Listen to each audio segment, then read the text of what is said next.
What's up, guys? It's Jordan Lovejoy here, back with the No Ramp Required podcast. Today we have Kylee Short on the show from the great state of Florida, and I'll let her start off by introducing herself. Yeah, how's it going, guys? Great state of Florida. It sounds so nice to say, but it is so hot right now. It's not feeling as great as I would like to. Florida's great all year round because you can fish all year round, but we have like the summer months that are just like brutal. And we're about getting to that point. But thanks for having me on. My name's Kylie. For those that don't know me, social handles Bait Barbie Fishing. I am based out of Central Florida, so I fish in Orlando. I started fishing really just a few years ago, about maybe 3 years ago, when I moved to Florida. I moved here and started fishing from the bank. Went with my dad once and just had a blast. So try to learn everything that I possibly could, just from like the most beginner stage as possible, to getting to a point now where I branched out into some tournaments. I fish as a co-angler and some local stuff. I did a few BFLs and then wanted to kind of own the independence of the tournament part of it. I was always into sports and everything growing up and very competitive. So getting into the competitive part of fishing just seemed kind of like a no-brainer. That's when I got introduced to kayak fishing in those tournaments. So that's what I've been doing now. This has been my first full season fishing kayak tournament. So we're almost to the end of it. Actually, I think I have It's my crazy last. to think. I I mean, know it feels like it just started this year. I feel like they had everything like super compacted into like a couple they months. did. Yeah, yeah. I think I probably overdid it a little bit as far as overcommitting myself to the trails. I was fishing Florida Kayak Bass Trail, Florida Bass Nation. I did one of the Team Kayak series, and then the Bassmaster Kayak Series, three of those events. So it's been a busy year, but it's been fun. Yeah, and I feel like you talked about the heat of Florida Oof. uh, in the summer, but I don't know how Santee felt to you, but at least to me, it felt like it was blazing every day we were down there. It was blazing. I could argue it felt hotter. I don't know what it was about that sun and the humidity, but it was tough out there some of those practice days. Like it was really rough. Yeah, and you mentioned that you got into fishing about 3 years ago, kind of starting out from the bank fishing side. How in the world did you find kayak fishing? I feel like it's such a niche thing nowadays. It really is. So I started fishing from the bank. I got introduced to, I guess, the fishing community, outside of my dad. That was my community getting into it, which is fine. But I got introduced to the fishing community because I started streaming on TikTok. So it was kind of almost like a learn with me thing. I was just going fishing live on my lunch break at work. So I was trying different baits. I'm like taking suggestions from the audience and kind of just built a following in a community of people that were from all skill levels. So people were there learning, some people were there contributing to what they already knew with their experience, and introduced me to some people who fished a local weeknight tournament here on Lake Conway.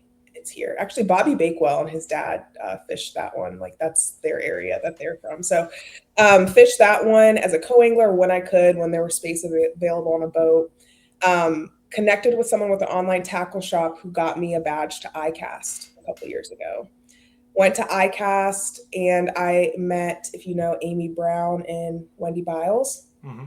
Met them at iCast and they were like, "You have to do kayak fishing. You have to do kayak fishing." And I was like, "I don't know anything about it." Um, and then ended up talking to somebody at iCast about kayak fishing. And then I would say September, I was in a kayak. And then September, I entered the first tournament that I did. Amy's awesome too. I run into her all the Yeah, time. She's a blast to be around, and just like you have a rough day on the water, you get back to the ramp, she just brightens your day. Just yeah. getting back there. No, they were great. And I'm glad that they were like so welcoming about it too, because it's kind of intimidating getting into it too. And fishing on a boat is completely different. Fishing at the mercy of the boater and where they go, like you're not in charge of where you go, what part of the lake you're fishing. But when you're in a kayak, it's totally up to you, which is what I wanted. But it's also really intimidating going from these little ponds into these like huge lakes that we have around here. So it was a big leap, but it And was. similar to Santee, you got some giant alligators down in Florida too. I can't imagine kayak fishing was like you.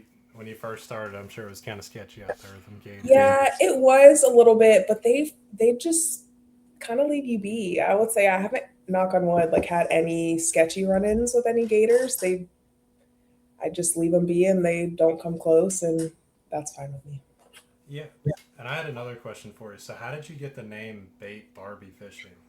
Yeah, I don't really know. I'm not typically the most creative when it comes to things like that. I don't know what it was when I was just thinking of a social handle on TikTok. I was like, what rhymes with bait? This was also around the time where the Barbie movie came out, and it was Mm-hmm. like everything Barbie. So I think it was just fresh on my mind. I was like, boat Barbie, bait Barbie, bass Barbie, just trying to figure it out. I was for sure that bait Barbie had been taken from somebody. And when I was looking, I was like, it's not. So maybe I'll just roll with that. I also wasn't sure with putting myself out on the internet how much of my own identity I was really planning on having out there. I really Mm-hmm. think it was like for funsies. I wasn't expecting it to become, the thing that it has. So it was kind of almost not a persona because I've always been myself, but just a way for me to kind of protect how much of my actual self I wanted to put out there for everyone to Yeah. see. And has social media kind of turned into like a part time job for you on the side, or is it your full Part time job? time, part more like full time. Yeah, it really has.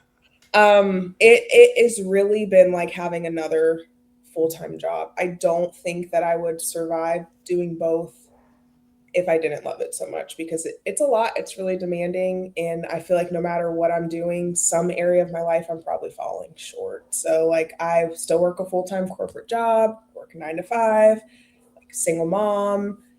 We've got extracurricular soccer, Cub Scouts, all that kind of stuff. And then trying to fit in fishing, practice, tournaments, socials, all on top of that it is a lot to say the least. But if I were trying to take on as much responsibility with something else that I wasn't as passionate about, I don't think I would be able to do it. But I enjoy it enough that that keeps me going.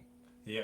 And it's an awesome sport to get into. The It is. community's awesome, and I mean, you've been growing a lot. I've been keeping up with you for the last like year and a half, and you've definitely grown quite a bit. And Yeah, it's been kind of a whirlwind of a few years. It's been pretty rapid. I think too for when we talk about like women and girls and fishing, there's a lot of opportunity for women and girls in the fishing space, I think. And I think I got in at a time where I realized that, and I hope more people realize that because there is truly like a lot of opportunity out here. Um, so yeah, it's been great. It's been a lot of fun.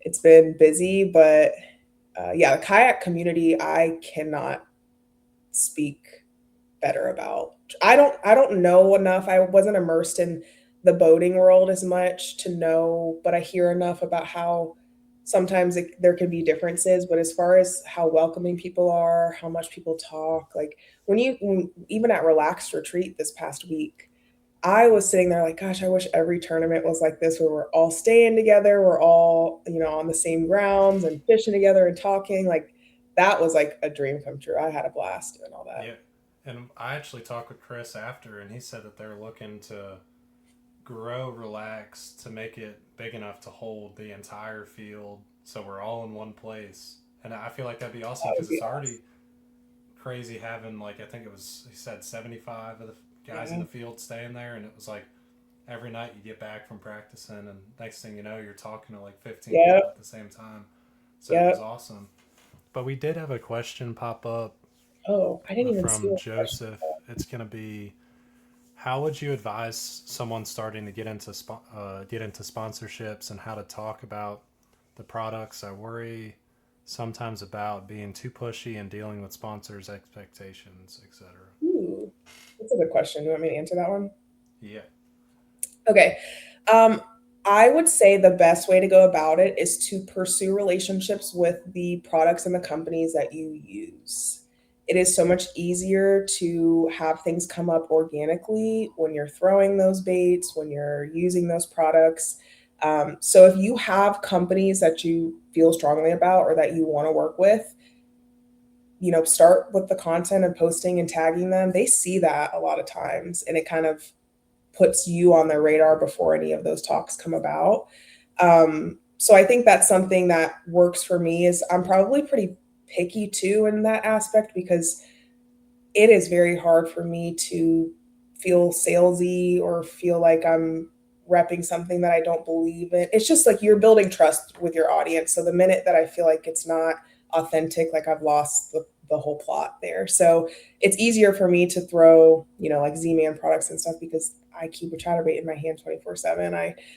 So it just comes up naturally without feeling like you're being pushy as they asked. So I think that's one way to go about it too. And then just do what you feel like is right for you. If you feel like, I guess, don't be afraid to say no. I know, especially in the beginning when you're having opportunities to work with different brands and stuff, it's very easy to want to accept everything that's coming at you, but you still have the ability to be selective where you can and do what makes sense for the type of platform that you have or the content that you want to do. And then as long as you're doing it the right way, I think it all kind of comes along. Yeah, and like also Joseph, it definitely takes some time. You can't just push it right away. Like kind of what Kylie said, you can't just chase the opportunities as they come. If they don't fit, just kind of adapt to grow grow yourself, and then eventually, like I've had instances where companies reach out to me and I use their products, but I didn't feel like it was the right time for me to hop on with them, and I'd wait, and then the deals would actually get better as you kind of grew as an angler and all that good stuff. So, Yep. and then let's see. So you mentioned you're a solo mom. How many tournaments have you traveled to this year so far? Um, Out of state, I did, I guess really out of state would be Santee and Caddo would be the ones. But with Those Florida, I guess Seminole, I also did in January, which is part of it's in Florida, but it's like a good 5 hours for me. So I would consider that one out of state too. So those three. And then I did fish the Kissimmee Chain Bassmaster event too here, but that's like my backyard. So yeah. And how do you kind of manage all that and traveling with the family, keeping yeah, fishing, and it takes a village, I will say. And I, it would not be possible if I did not have help from family. A big part of me moving to Florida was just to be closer to family. Um, I have a lot of family here, cousins, my parents live here, aunts, uncles, friends, you name it. So my parents being close is a huge help because they, are happy to have my son hang out with them when they come. They're happy to travel with me when they can and bring him so that I don't have to be away from him. Or if I can, like in this past week, we kind of made it a whole thing with his birthday where he was able to travel with me and made it, an experience that was for him too. So wherever I can, I will include him in that, and that helps. But it does take help. So I think family and the village that I have backing me in this has been, you know, the difference in actually being able to commit to some of these things, especially traveling. Because even if it's not tournaments, the Bassmaster workshops have been following some of the Elite Series events that requires travel. So I was in Santee 2 weeks before our event. Um, North Carolina next month, the Classic, all of that kind of bouncing around. So he's going to tag along to as many as he can. But other than that, it really is with the help of a village, and I'm super, super grateful for them. I felt like Steve-O and AJ did a really good job with that little check that they brought. It was like I signed that thing. I was like, this is awesome. If I was a nine I year old getting this, I think no matter what you do as a parent, you could be doing everything right and feel like you're, and be doing a good job, but you're still gonna feel like you're falling short somehow. So in the back of my mind, I'm thinking, gosh, I'm dragging him to my thing. Like I'm going to be fishing. Like how, is it really his birthday experience? Is this what he would choose to want to do? And the whole car ride back, he's just been like, this is the best birthday ever. He's got his check up in the room. He's like, there's like 200 signatures on here. And he thinks everybody's professional, which, I mean, like that's pretty much like our highest level, I guess, of kayak fishing that you can get. So yeah, I would argue that too. But to him, like everybody. He just like eats it all up with all the anglers there. So it was super special getting that. Josh Evans had given him some like custom hand painted baits that he's got like on his dresser. So it was super, super special. They were awesome for doing that and was probably a huge part of his excitement around that event for sure. Yeah. And then you also mentioned that your dad got you into fishing. So did he Yeah. grow up fishing in Florida, or did they all move to Florida? Yeah, so my dad's originally from Orlando. He grew up here. We spent the majority of my life in Georgia, ironically, like Marietta area where Dugout is. I just was not connected to the fishing world at the time. But like Lee Rose and I have like mutual friends from schools like around there. So my dad grew up fishing, just kind of like pond fishing, things like that, some saltwater fishing. He likes to saltwater fish, but always from the bank, never, bass fishing in particular, any sort of like boat fishing, things like that was never part of, I guess, our world. You know how people grow up in bass fishing families like they do football families. Mine was probably more of a football family. So fun fishing, but not at like a high level. So, yeah, pond, he's more than happy to fish all the ponds around us. He's probably doing that right now if he's not already up getting ready to come home. But every day after work, fishes. So I just kind of tagged along when I moved here. I didn't know how to tie the knot. I didn't know how to put the worm on the hook. I didn't know or want to touch the fish. I was being like that. And but we did catch a few bass, and then after that I was like, oh, let's go again. Let's go again. To the point where, I'm asking questions to him that he doesn't know the answer to. So now I got to find out for the both of us and then Yeah. going from there. So yeah, he loves to fish. I guess I got the bug from him. My brother likes to fish too, and it didn't click for me, I guess, until later years. Yeah, and I feel like the kayak rig you got now after only fishing for 3 years is crazy. You kind of I want to will walk through. say I laugh how when I talk to a lot of anglers and how they come up, like everyone's like, "Oh, I fished out of this. What's the one that starts with a P? PWR No, or PWR." But it's like everyone fishes. I don't know why I want to say dolphin, but it's not a dolphin.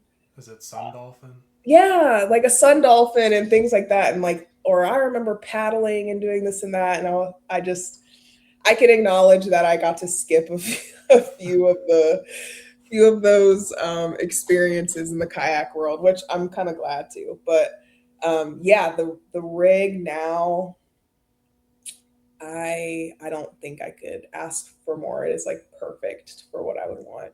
Because you're So, running an XTR, I think. With you got the Garmin motor on the back, right? yep, I've got the Garmin motor. I do still have my native Titan X. So I have that one too. That one's got a Garmin motor on it as well. But yeah, lately I've been fishing out of the XTR with the Garmin motor, and that's been a game changer for sure. How do you like the foot control aspect of it? Like, is it pretty sweet? Oh yeah, the foot control is great. So typically with other motors, right, there's foot steering, like the Wizard foot steering I had before, which is good for steering, but you still have to use the throttle to control your acceleration and how much propulsion that you want.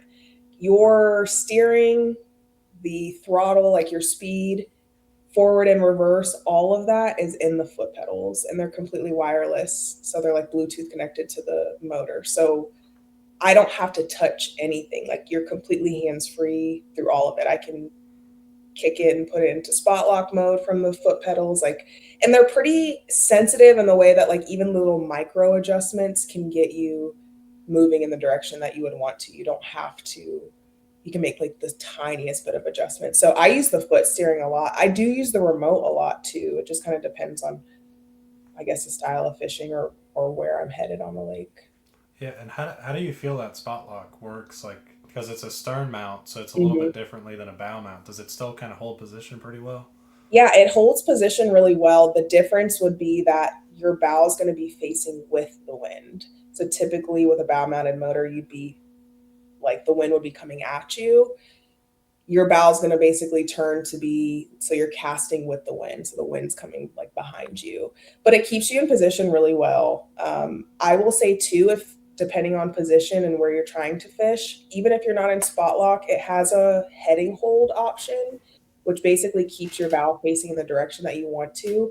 You can face the wind, put your heading hold on, and then just adjust the like number or amount of speed that you want to kind of counteract the wind, and it'll keep you like completely dialed going in either way. So you Yeah. could do both.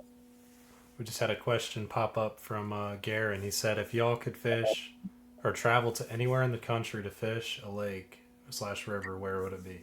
That's a really good question. Um, I will say I got to kick a few of those off. Caddo was one for me that I really wanted to get to. CNT's one that I wanted to get to. For me right now, smallmouth is something that I'm like dying to do. So I would love to like fish the Finger Lakes or go somewhere up north to catch some good smallie. So I would say somewhere up there. Like I'm gonna have serious FOMO when some of the girls go up for the Elite Series on the St. Lawrence River.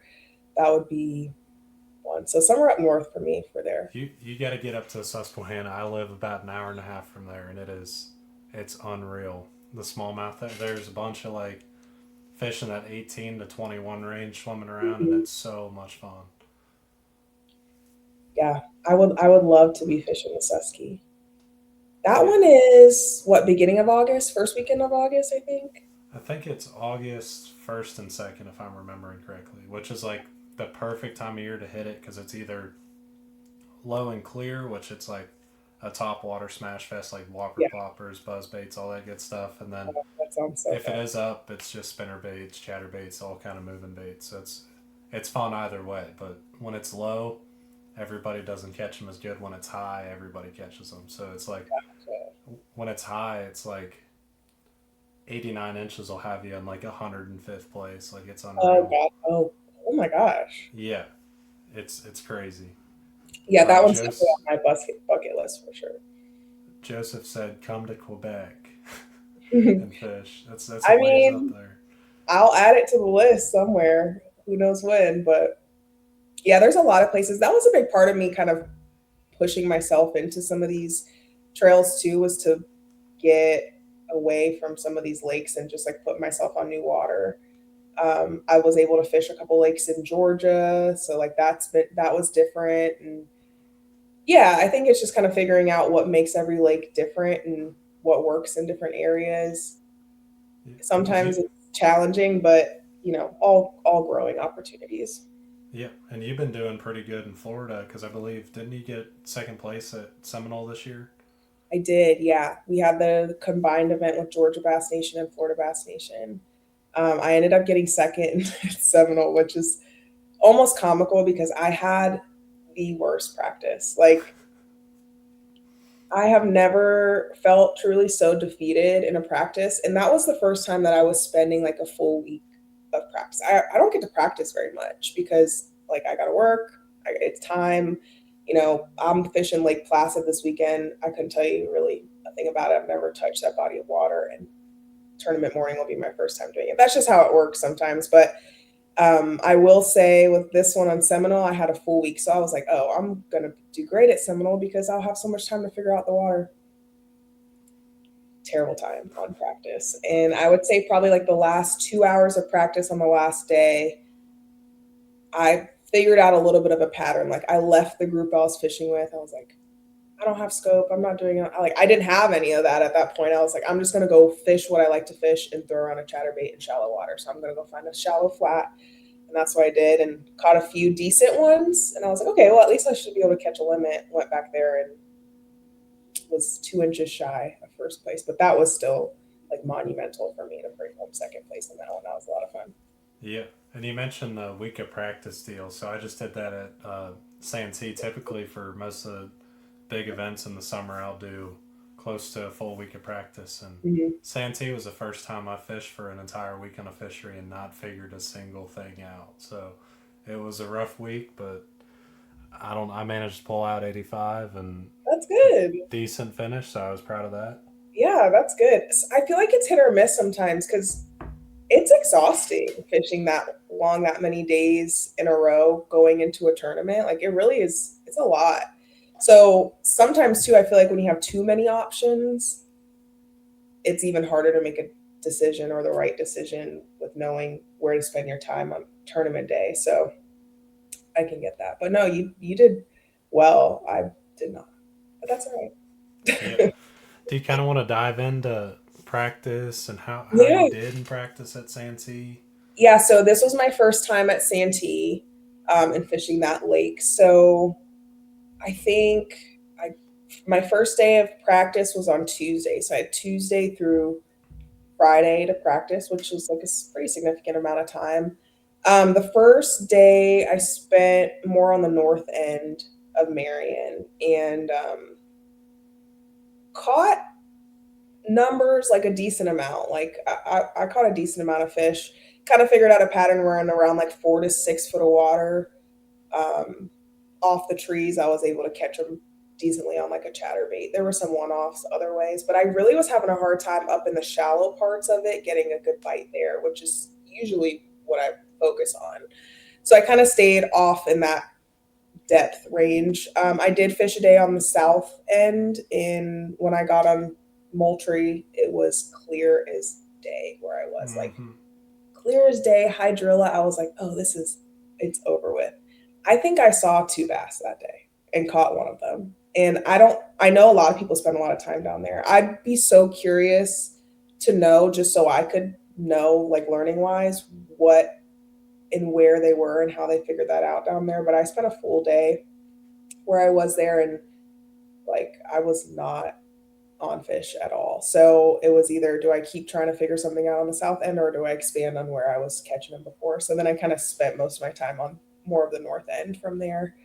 A couple good ones. We had caught off some docks at like the last day. So it was like, had a few choices. I ended up going with what I thought was my safe option, where 2 days of practice was able to catch them pretty decently to where not like tournament winning fish, but enough to have like a respectable bag. Yeah. So go there Saturday and like tight lipped, like they were just not biting. I was able to catch two. So then up and left in the middle of the day to try to go where the bigger ones were back at the docks and couldn't get them. You could see them, but they wouldn't bite. So I was just gonna fish all new water day two. That was my goal. I was like, I'm gonna leave out of relaxed and just go fish and catch a bag and just catch a limit, and Yeah. didn't get the chance to, but I wanted to at least, even if it wasn't going to be a finish that I wanted, nothing that was like in the top part of the leaderboard. I don't like to leave a lake not figuring something out. Like it has to be for something. I want to figure out a pattern. I want to be able to have a better understanding of the lake. And that's what I was really hoping to do day two. So me and Santee definitely have unfinished business. I will have to get back up there to kind of pick around that lake some more and figure out, a better pattern. But it happens. Things change up sometimes the day of the tournament. And yeah, so I don't know. I don't know that I could have or would have done anything differently because I felt like it was the safest option with the information I had from practice, but it was tough. It was definitely a Yeah. tough one. Did your water get super muddy up where you were at on the It northern end did. on It just got tournament like day? dirtier and dirtier. Yep. I was up there as well, and I had 10 trees that had clear water on them, and I wrecked them for like 30 minutes, and that was it for the rest of the day. So I should have packed up and moved out of there, but I stuck around because it was like kind of like what you were saying. I found some decent stuff. Like I could have, I thought 92 to like 97 wouldn't be like a crazy number, and that was not the case for tournament day. When the water got muddy, it got a little bit tough out there. I will say that. It was definitely tough. Did you catch any of them on the like quickie style baits? I did on the lower end, on docks and on some shallow cypress trees, but once we went Mhm. up north, I couldn't get them to touch it because Yeah. there was so many more trees up there, and they were in like deeper water. They were in like 4.5 to like seven Yeah. and a half foot. So Yeah, that's what I figured too. So I yeah, most of them that I was getting, I was catching them just like I had like a tungsten Evo chatterbait that I was just kind of fishing off the bottom and got most of the bites that way. yeah, and I feel like for me, I was gonna use this tournament to try and grow scoping a koiki because like it's been winning all these tournaments and this and that, and I was sitting there and first day like 20 minutes into scope and I caught like three bass on some flooded timber in Jack's Creek off like right launched outside a Mhm. relaxed retreat and went out and broke my scope pole in 20 minutes, so it wasn't the most ideal. So I just like said, you know what, I'm throwing a chatterbait the rest of the week and a spinnerbait and that's Wait, it. how did it break?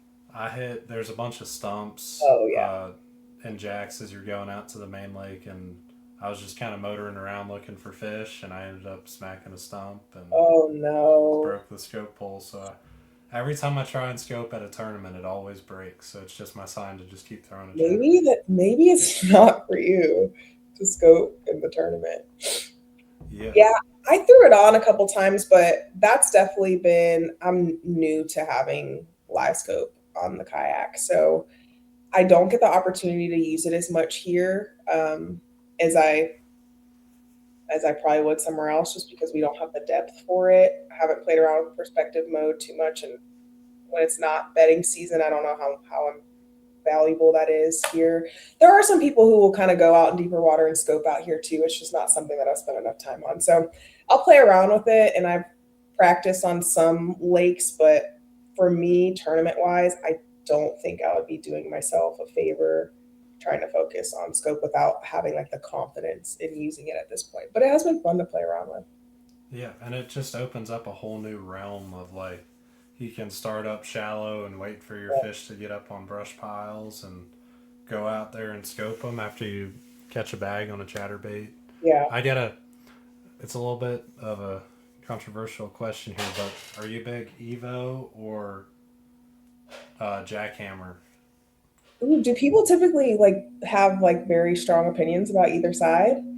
A little bit. Um, I know quite a few people that got I some pretty would strong opinions. say I that's very hard for me to choose. If I had to choose, I'm probably going jackhammer here. But I will say I alternate between the tungsten Evo, the regular jackhammer, and the baby jackhammer the most. Those are like the three that I, depending on the situation, depending on where I'm fishing, that I'm bouncing between and use the most. So of the Evos, tungsten Evo is definitely my favorite. Yeah, Which the regular Evo just doesn't do it for me. The tungsten Evo, like, I swear it cuts through the grass a lot better than the full size, like, lead head Evo. does, and it's very dense, so it's easier for me to keep it lower in the water column or wherever I want to put it in the water column. It kind of just stays there regardless of the speed that you're retrieving it, which I like. So if I'm trying to cover water very quickly, or if I'm fishing in deeper parts, I'm definitely going to use the tungsten Evo, just because it's so dense and sinks the fall rate's really good. If you're looking to cut through grass, though, the baby jackhammer does that the best, in my opinion. Like if I'm really fishing in something that I'm trying to like not get caught up in the grass, I feel like that little blade just like slices right through it. Yeah, I haven't messed around with them too much. I Oh, they're so bought a few and used them for smallmouth, and then I ran out of them and I never bought them again because I, like, could never catch a largemouth on them. yeah. Like, I'd always have it, like, jumping out of the surface of the water because I fish all my chatterbaits on, like, a 8 2 to 1 or a 9 1 to 1, or Okay. even I actually have one set up that's a 10 1 to 1, and I Why just run is that? around it. You just want to keep it going fast? So I actually had somebody remind me at Santee about it's going back to like the scoping thing as well. So Mhm. like when you scope, what do you do with your bait? So like the fish sits there, do you work it over top of them or do you work it into You them? keep it right above them. Yeah. So I think it was Abby told me, he's like, yeah, you're supposed to keep it above their head. So like if I'm running around, I need a fast gear ratio to keep it just flying by them. So it reminded me of that, and I got this new Cast King Mega Jaws that's been just Oh, absolutely killer for me, mhm. and it's been unreal with the chatterbait. Huh. I would have to try it on on a faster one. I don't think I've gone more than an 8 on It's as far as gear ratio for it. I typically will fish it either on like a 7-1 or like a 6-4. Like I'll go slower. yeah, Um, but it really just depends. I think too here, like it's rarely more than 4 foot of water. So I think depth wise may change a little bit of that too. Um, but I will say, as far as like speed, the baby jack, you can fish slower, or I feel like I have more options in my retrieval because it just takes less water to get that blade to engage. So it's Mm-hmm. like jackhammer engages pretty quickly, but the baby jackhammer will engage even faster because it just takes a little bit less water displacement to get that one kicking. So I feel like I can fish it slower than I can some of the other ones. So it really just depends, but I'm gonna have to try that. But yeah, Yeah. I typically will sit around like a 7, 7, 1, 1. Yeah. Do you fish that baby jack on lighter line, or do you keep it on some heavy? Do you do braid fluoro? What's your go to? Depends on where I'm fishing. Braid to fluoro usually, or like 17-pound fluorocarbon overall fishing it. But I don't necessarily change what line I'm using when fishing it for the most part. It just depends. If I'm fishing it in heavier grass, though, I'll do braid to a fluorocarbon leader. Yeah. I haven't explored that braid to fluoro as much. Like typically I'll go, I think, 17 to 20 pound fluoro, but in Tennessee, where I fish primarily when I'm down at school, there's a lot more clearer water, like Dale Hollow and all those Yeah. lakes, and I'll have to go down to like 12 to 14 with a half ounce or 3/4 ounce Yep. jackhammer and run around. But it's like, I don't know, when I go to Florida, I always just put 20 on because I'm like between the bowfin Safe. Yeah. and like the grass and all this, the reeds. The reeds were bad for me. I think it was a Harris Chain event, Hobie BOS, a couple of years ago. It was an absolute nightmare for me. I lost like 3 fish that were like 7 pounders Oh, on I believe it. Yeah. it's swimming the I feel like reeds and just break I me have off. to go heavy and use braid in order to like really keep them pinned, or to counteract how much grass or how much weight you got to put behind pulling them out of whatever they're in, because they'll be like deep in the pencil reed. So yeah, I'll usually go use straight braid in those instances. But I Okay. think it's like depends. Yeah, and then I kind of want to. I got a couple questions for helping the newer anglers out there. So your platform is kind of based on making fishing a little bit less intimidating for newer anglers. What are some barriers that kind of stop people from getting started with fishing?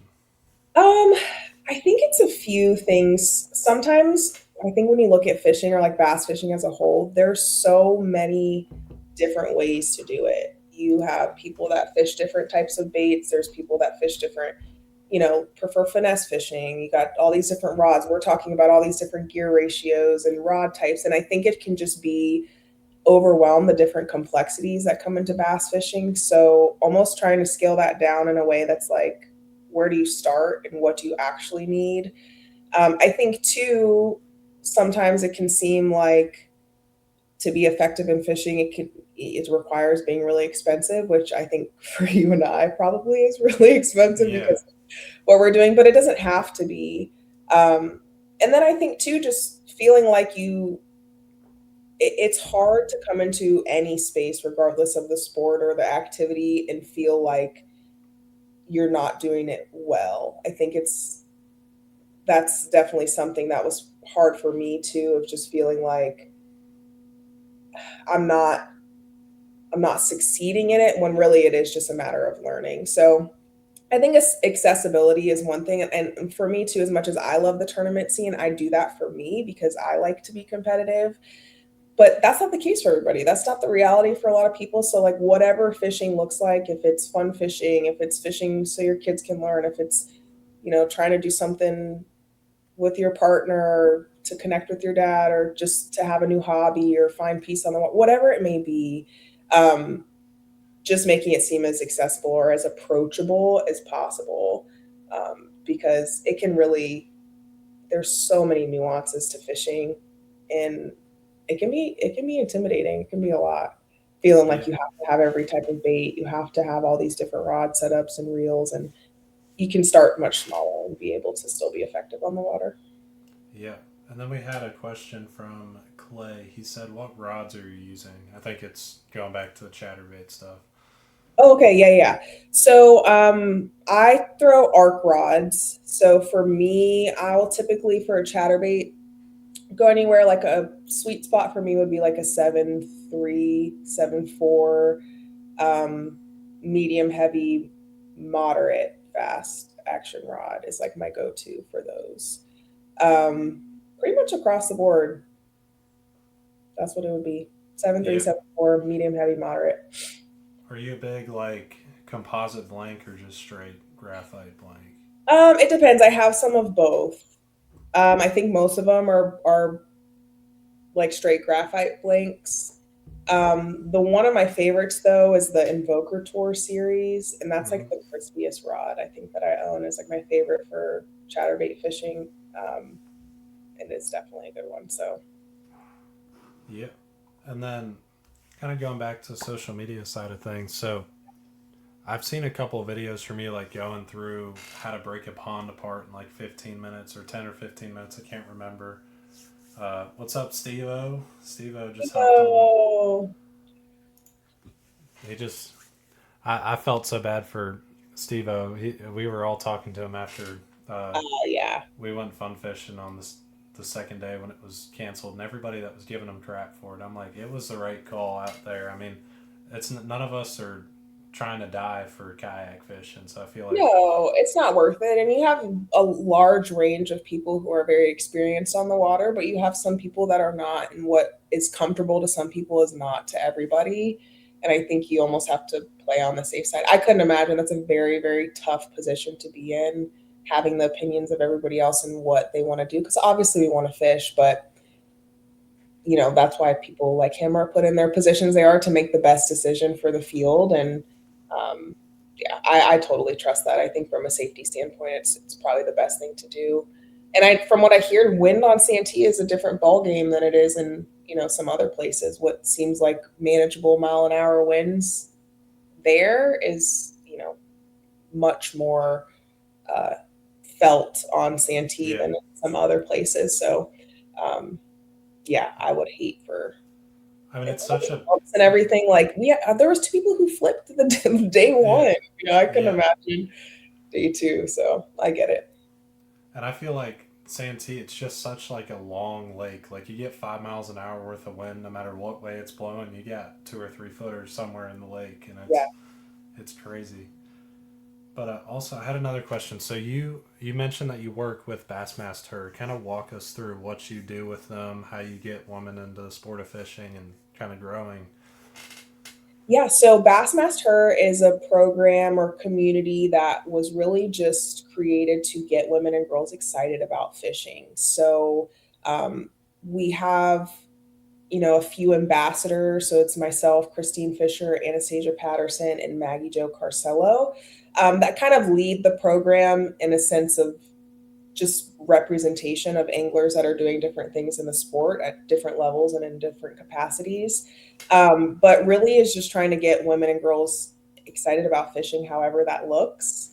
So there there are more, I would say, every year, like women and girls that get into fishing than ever, but the gap is still significant. Like if we look at the percentage of how many there were even in the Bassmaster Kayak series, like it is very minimal the amount, and that's just the reality of it. So how do we get more people excited about it in a way to know that this is an opportunity for them, to know that the space is available for them, and to have like another community of people that they can talk to and lean on and learn from. When we have the Bassmaster workshops, my favorite part is hearing the different stories of people and why they're there and what they like to fish and what fishing is becoming or has become for them. And as we're talking, so and so realizes that they're neighbors and they both fish the same lake, and now they're leaving with a fishing partner and a fishing buddy. And it's just a really good space to not separate women at all, but almost just to kind of like bring them into the space that's already here and made for them. So it's been really excited. We've got lots of like high school girls and young girls that were at the last one that are way ahead of where I would have been at that age fishing. So it's been really positive seeing a lot of women and girls excited about the sport in a way that, you know, gets them into it, whether it's competitive or however they want to fish. Yeah, and then tying into this, like, what advice would you give to some ladies out there trying to get into fishing like kayak tournaments, but they're like scared to get out there and sign up for their first one. Yeah, I think I'm trying to think like for me what the most intimidating part coming into it. I would say fishing in a competitive level to start with, almost fish against yourself, if that makes sense. So how you do in one event, just continue to try to build off of that. So rather than feeling like, oh my gosh, I'm in last place in this tournament, were you able to catch a limit? How many were you able to catch? What pattern were you able to figure out? And kind of keep it within yourself. I think too, it's hard when you feel like you're the first or one of the only ones that's doing it too, because you feel like there's more attention on what you're doing. I promise people are not paying as much attention to how you finish as you think people are. Um, I'm And I sure feel you like, talk about where you've fallen on the leaderboard so many times, and I'm not remembering where you finished in Cato. I have yeah, no idea. So um, people are not paying as close attention as you think. And then two, just rely on people that are already in the space. So I have done that a ton. Like I have had to rely on the expertise or like the advice that I've gotten from people who have been in the industry longer than me, whether that's with brand deals and sponsorships or just hey, avoid the north end of the lake because it's super topped out or something like that. So don't be afraid to like make connections with people who are fishing in the same space as you too. And I will say more often than not, they will be more than willing to help or provide something to kind of give you a leg up wherever we can. yeah, and I feel like even nowadays with a lot of the sponsors, like yes, they pay attention to like results in a tournament, but like a lot of companies that I work with look at kind of how you bounce back. Like you Yeah. get a real bad tournament, and it's like next thing you know, it's like boom, top 10, cashing a check. Like Yep. that's a big part of like, and for me especially being a younger angler out there, like just sticking to it, never giving up, kind of like you said, and just constantly on that grind to like, I didn't do well at this tournament doing this, like throwing a chatterbait. I'm gonna go throw a chatterbait for like the next 5 trips out on the Right. water and like mix it into the lineup and yeah, Yeah. It can definitely, you just have to keep pushing, learn from the last event, the last thing you did. It's just there's never all information on the water is good information. I fished a whole day on the south end and was able to write off a spot where I was fishing. So even though it was a day of not catching fish, it was eliminating water in a sense. So just trying to look at everything as a positive.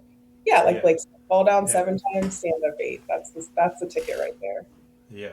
And Blake's an amazing guy to be around at all times. Like he'll give you all the confidence boosting you need. Like if you're having a rough practice or a rough day, just talking with Blake after the fact is just a blessing. Like Yeah, he's such an amazing guy. he is like his energy is infectious.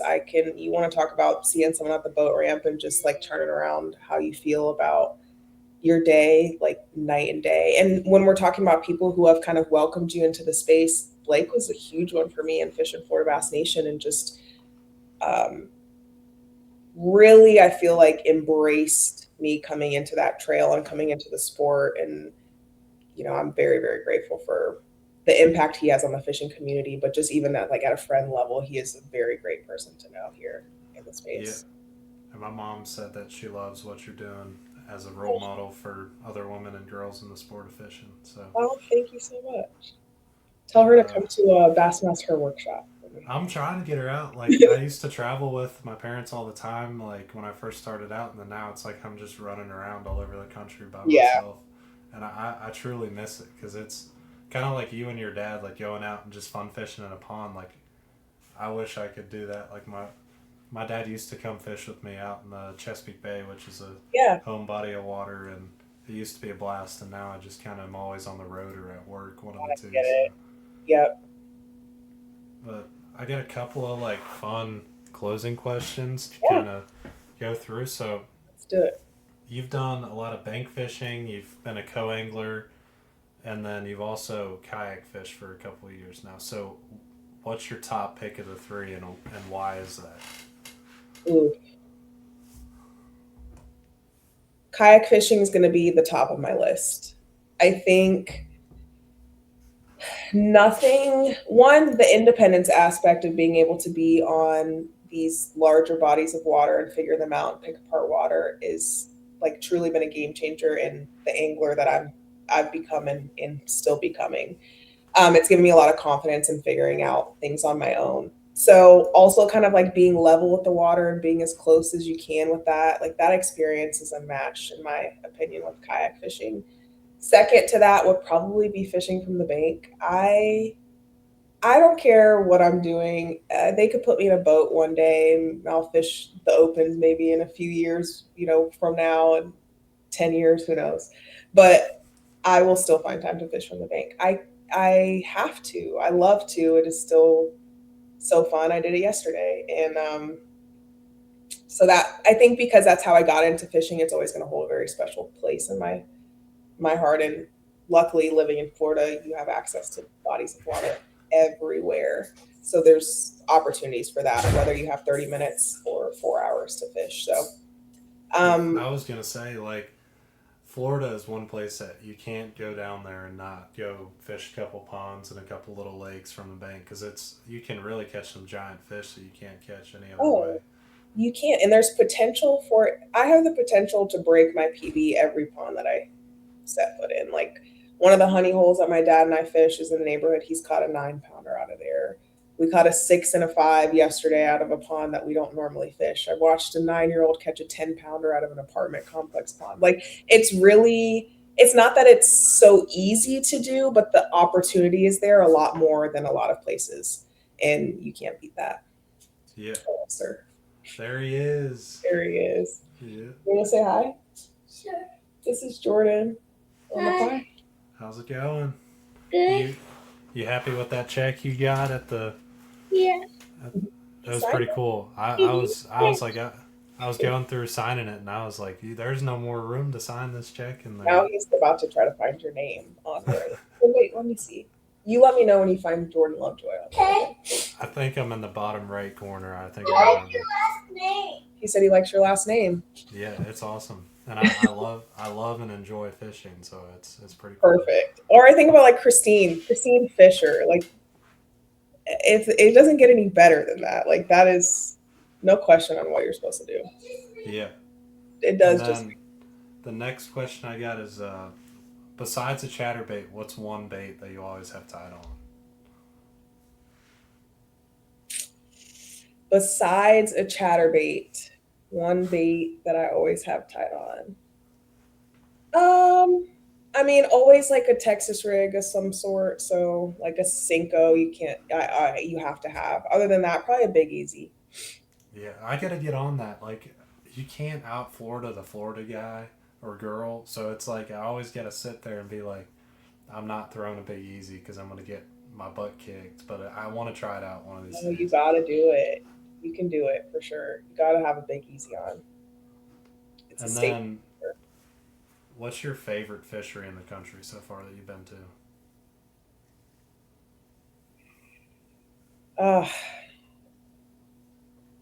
Favorite fishery.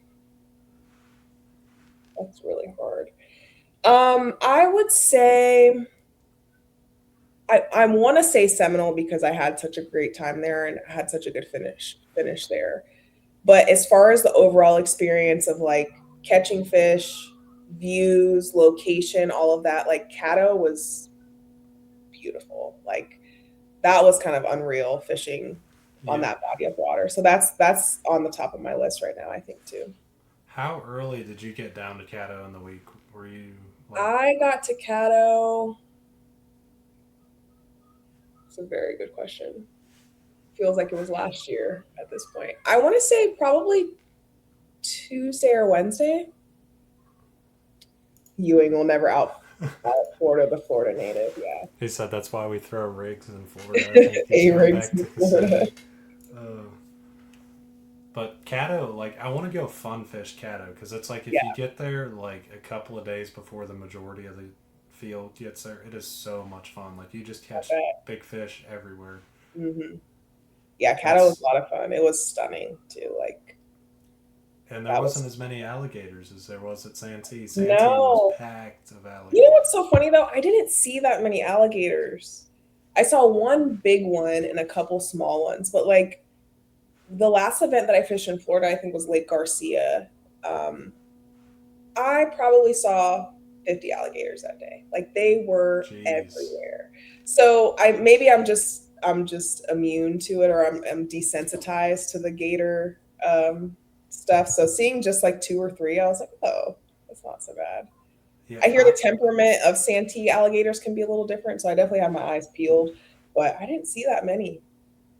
yeah, I feel like it was for me. It's always different at Santee. It's like you go up in the swamp and you're like tucked up way up in these trees, and you see like a 12-footer, and you're like, I can't really easily get out of here. I'm like, what should I do? And it just gets Yep. closer and closer, and it kind of sketches me out. But throughout the week, I kind of got more accustomed to it and just Yeah. realized that they're everywhere. I just got to deal with it. So Yeah. Just deal with it. It's the snakes that I don't like to see. I did see a few snakes there too, and I don't like that.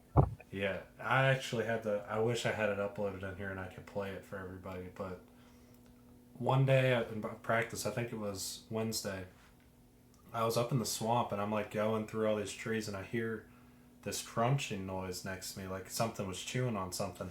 And I come around this tree, there's like a 6 foot water moccasin or cottonmouth or Oh, copperhead, whatever, chewing on a catfish. And I was like, yeah, I'm about to post it on my. you have to post it. I gotta see that.